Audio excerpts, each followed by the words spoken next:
Hello, everyone, and welcome back to the show. This is a brand new port for Total War Rome Remastered. It's Rise of Persia.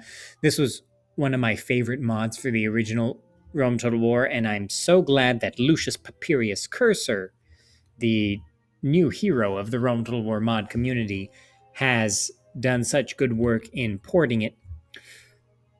Now, he has also ported 77 BC, and Arthurian Total War and Norman Invasion. So this is just another masterpiece by him.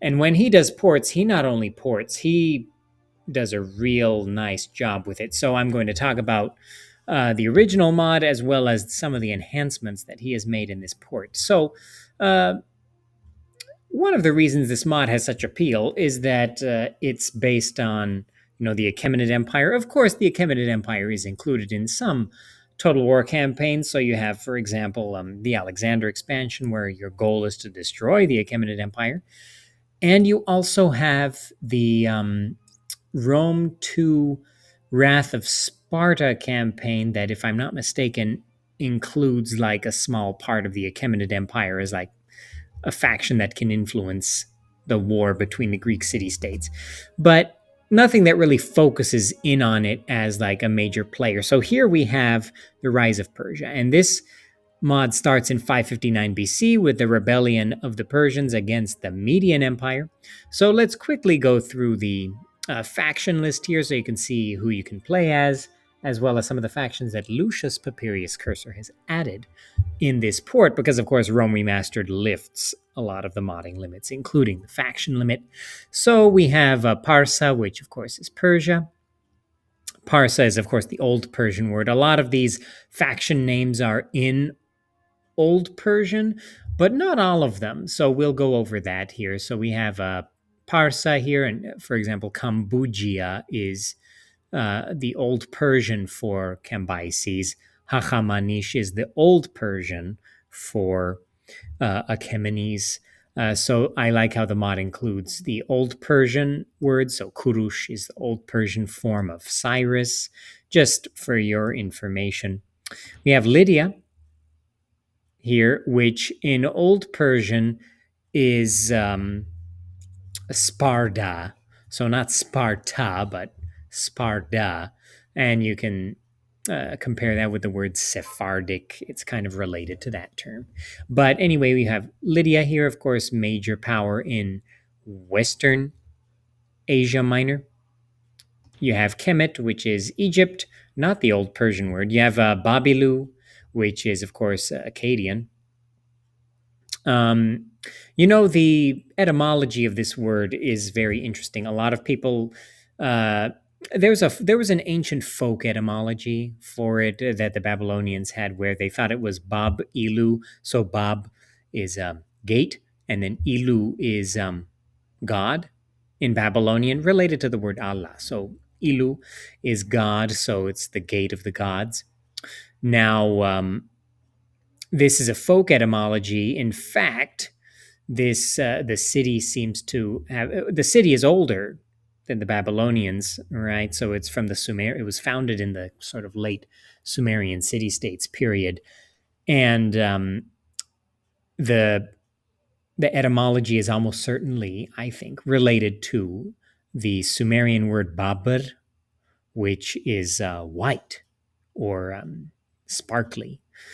So, yeah, probably this is probably a wrong etymology. But anyway, you have the Babylonian Empire, the Neo Babylonian Empire. I love this mod because it includes um, it includes factions that you don't get any love in Total War. We're finally going to get the Babylonians in Total War Pharaoh in the map expansion that's going to happen. So I'm happy about that. We'll see how they do it. They're going to include the Elamites too. I'm excited for that. We have the Medians. We have the Lycaonians. We have the Lydians. We have Kush. We have Scudra. We have Ionia. We have the Besoi. So a few of these factions, like after the Tarentines, are added by Lucius Papirius cursor. So that is very cool that he did that. So yeah, let's get into the campaign, and I'll show off the campaign map, and and maybe we'll do a battle so you can see some of the how the units look in Total War Rome Remastered. So let's get into the campaign as Cyrus. All right, so here we are in the campaign. So as you can see, Persia starts with 3 settlements. So Anshan, Pathragada, which is a Pasargadae, and Tauke. So Old Persian had a phoneme th, which at the time Greek did not have. So when they heard this th, they normalized it in Greek as a s. Greek theta in the Achaemenid period was probably pronounced as aspirated t, so t, theta, right? Anyway, Anshan, of course, you might know as being an Elamite city, and of course, the early Persian kings like Cyrus the First, Cyrus's grandfather, is called King of Anshan, and Cyrus the Great is also King of Anshan, and this seems to have been one of their main capitals in the beginning. So they kind of settled here in eastern Elam. In any case, so we have Cyrus the Great over here, and he looks like generic Eastern Rome Total War portrait. And he is stern. He's a skilled bureaucrat. He's devout, a natural born leader, good commander, a monarchist, and a faction leader. So this monarchist thing is actually something cool that this mod has. So this mod actually utilizes the religion mechanic, and it uses the religion mechanic and it changes it into a government type. So we have oligarchy, monarchy, and I guess democracy. And yeah. And I think this is very cool because, of course, in Herodotus, he talks about a debate that occurred between Darius, eventual King Darius the Great, and his allies right after they assassinate Bardia, the son of Cyrus, or Gaumata, the fake son of Cyrus, however you interpret that. And they debate whether Persia should be an oligarchy, a democracy, or a monarchy. And monarchy wins out because, of course, Darius the Great has to be king of everything. So, yeah, that's very cool that it's a mechanic here. I really like that. So let's toggle the Fog of War and take a little look at the campaign map. So, of course, this campaign map is ported from the original one for Rome Total War. And it looks quite nice. Everything is quite detailed. You have the Babylonian Empire here. You have the Median Empire in northern Iran and eastern Asia Minor. You have the Lydians here in western Asia Minor. You have the Besoi here in Thrace. You have Macedon, Athens, and Sparta as main factions in Greece. You have the Tarentines in southern Italy. You have a couple of different Scythian factions here. You have Bactria as well, which is kind of cool. And you have Magadha, so an Indian faction as well. You have the Saba in southern Arabia, so in Yemen. And you have the Kushites here in south of Egypt, and the Libyans to the west of Egypt. So it's quite balanced, actually. In the original mod without the additional factions, I think you could say the map was a little bare. But, with the additional factions, and, if there was something added here in eastern Iran, like perhaps another Scythian faction, like the Sakahauma Varga, who were enemies in the Behistun inscription, or the Tigra Khauda, I think that would be kind of cool as well and kind of fill out the map just a little bit, add a little more competition. So let's get into a battle in a moment here with Susa, and we will take a look at some of the units that the mod has. All right, so here we are in battle. And let's take a look at some of our units here. So we have the general's bodyguard of Cyrus the Great, and of course his general's model here, which looks kind of cool. I like it. Maybe the Burger King crown can be changed a little bit, but other than that, looks pretty good. And with the upscaling, it works pretty well. We have Asabari.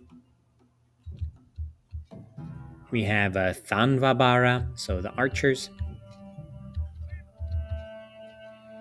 We have the Anusia. I believe there's a typo there. These are kind of noble spearmen. The capes are a pretty nice touch as well. So the cape of Cyrus has the symbol of Ahura Mazda. I don't know if you can see it there. At least I think it's Ahura Mazda. Other than that, yeah, we have Takabara, so axeman. So, oh, and of course our Sparabara, our spearmen. Yeah, so let's start the battle. See some of our opponents here. And let's take Susa. Susa, of course, became a major capital of the Achaemenid Empire. You could even argue that it was more important than even Persepolis itself. Persepolis was more of like a camp, really, than a city, like a royal camp, you could say. There were a lot of temporary, like, tents and things of that nature in the city alongside the palaces. Susa had many palaces too, and it was probably a little more important in terms of administration. Unfortunately, from the Achaemenid Empire, the only administrative documents we have are from Persepolis, from the Persepolis Fortification Archive tablets. There are a few fragments of tablets from other places, like in Afghanistan.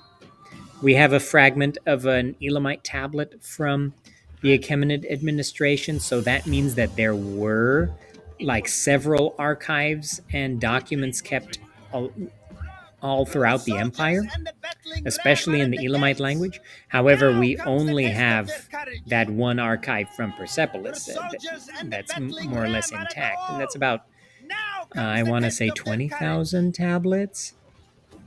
Maybe I'm adding a zero there. But anyway, if you look up Persepolis Fortification Archive, you will find information about the texts from the Achaemenid administration. So I believe these troops here are Babylonian Mesopotamian style troops. So we have Mesopotamian spearmen, and we have some kind of a horse archer type deal there. So let's send in our Sparabara.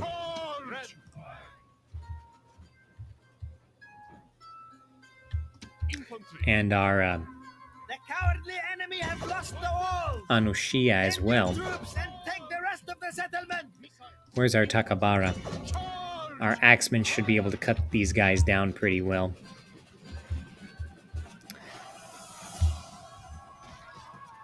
And yep. Yeah, we're fighting the cavalry there, so our spearmen should do pretty well. Emphasis on should. I have to play more of the mod, of course. I would like to do a campaign. I wish I had more time, but yeah, sorry about the infrequency of videos. I can do better.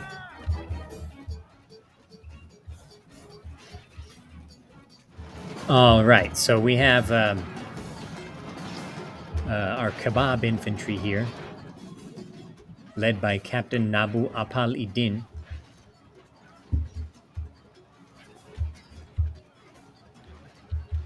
That was a joke.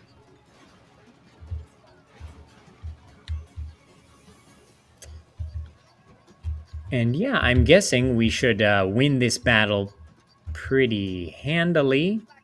Luckily, the architecture of Rome Total War works pretty well for this, though having unique settlements would be pretty cool too. That definitely would be pretty cool.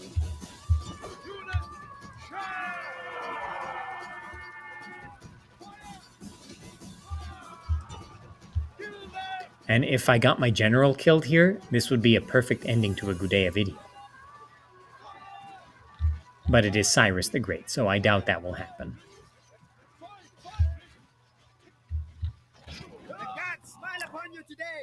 That didn't happen. So perhaps this means I won't have to take any more hiatuses from the channel. Destroy them! Orders completed. Destroy them! And we got him. There we go.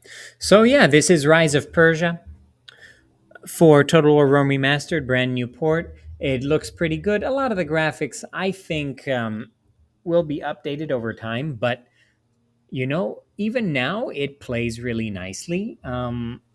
It's quite stable. I know a lot of old Rome Total War mods really suffer from CDDs and stability issues, but Lucius Papirius Cursor has been squashing bugs.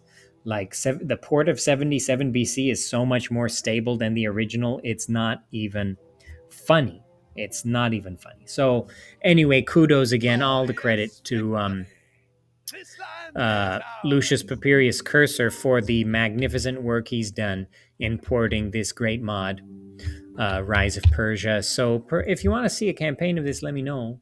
If I have some time, I'll see what I can do, produce a few episodes of that. But yeah, this is Rise of Persia for Rome Remastered. If you enjoy videos about the historical Total Wars and their mods, consider liking this video, subscribing to the channel, and I'll see you in the next one later.